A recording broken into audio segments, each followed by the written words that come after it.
नमस्कार मित्रांनो, आज आपण ऐकणार आहोत एक अशी कहाणी जी आपल्याला कर्माबद्दल काहीतरी शिकवून जाते.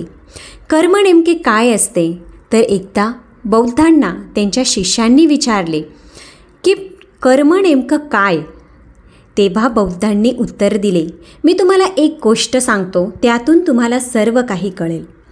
तर एक राजा हत्तीवरून बसून आपल्या राज्यामध्ये फेरफटका मारत होता.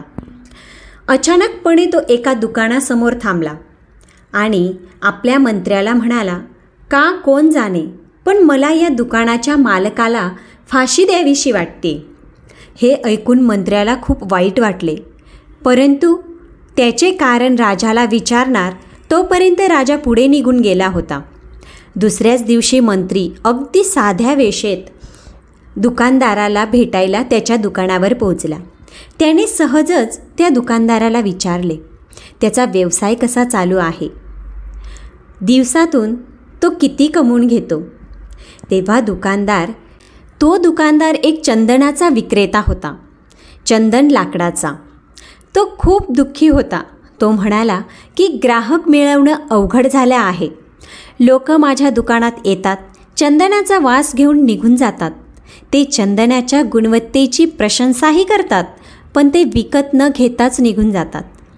आता त्याला एकच आशा आहे की राजा लवकर मरावा, म्हणजे त्याच्या अंतिम संस्काराकरता भरपूर चंदन खरेदी केले जाईल.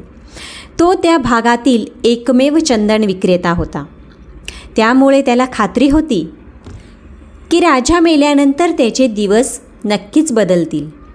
आता मंत्र्याच्या लक्षात आले की राजा या दुकानासमोर का थांबला व का त्याने दुकानदाराला मारण्याची इच्छा व्यक्त केली. कदाचित दुकानदाराच्या नकारात्मक विचारांच्या स्पंदनांचा प्रभाव राजावर झाला व परिणामी त्यांच्याही मनात दुकानदाराबद्दल नकारात्मक भावना निर्माण झाल्या. बुद्धिमान मंत्र्याने या विषयावर एक क्षणभर विचार केला. नंतर त्याने आपली ओळख व मागच्या घटनेबद्दल काहीही न सांगता चंदन खरेदी करण्याची इच्छा व्यक्त केली. दुकानदार खूप खुश झाला. त्याने चंदन कागदामध्ये व्यवस्थित गुंडाळून मंत्र्याला दिले. जेव्हा मंत्री महालात परतला तेव्हा तो सरळ राजदरबारात गेला व त्याने सांगितले, चंदन विक्रेत्याने तुम्हाला ही भेट पाठवली आहे. राजा अतिशय आश्चर्यचकित झाला. जेव्हा त्याने ते पुडके उघडले तेव्हा त्यातील सोनेरी चंदन व त्याचा सुगंध अनुभवून राजा खूप खुश झाला. आनंदी होऊन राजाने काही सोन्याची मोहरे चंदन व्यापाऱ्याकडे पाठवली. राजाला त्याच्या मनात दुकानदाराला मारण्याबद्दल आलेल्या वाईट विचारांमुळे खूप दुःख झाले. जेव्हा दुकानदाराला राजाने पाठवलेल्या सोन्याचे नाणी मिळाली तेव्हा तो सुद्धा आश्चर्यचकित झाला. त्याने राजाची प्रशंसा करण्यास सुरुवात केली. ज्याने त्याची गरिबीच्या अभिशापातून मुक्तता करण्यासाठी त्याला सोन्याची नाणी पाठवली होती. काही वेळाने त्याला त्याचे वाईट विचार आठवले जे त्याच्या मनात राजाबद्दल आले होते. स्वार्थासाठी आपण केलेल्या नकारात्मक विचारांचा त्यालाही पश्चात्ताप झाला. जर आपण इतरांबद्दल चांगले विचार केले तर इतरांच्या मनातसुद्धा आपल्याबद्दल चांगलेच विचार येतील. पण जर आपण वाईट विचार केले तर तेच वाईट विचार आपल्याकडे परत येतील. ही गोष्ट सांगितल्यानंतर बुद्धांनी विचारले, कर्म म्हणजे काय.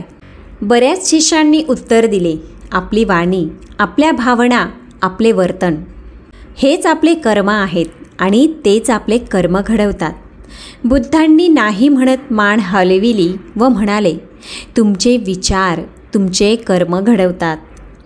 जे तुम्ही विचार करतात तसेच तुमच्याबरोबर होत असते. म्हणून आपण नेहमी सकारात्मक विचार केला पाहिजे, ज्यामुळे आपल्या लाईफमध्ये सगळं काही सकारात्मक घडत जाईल.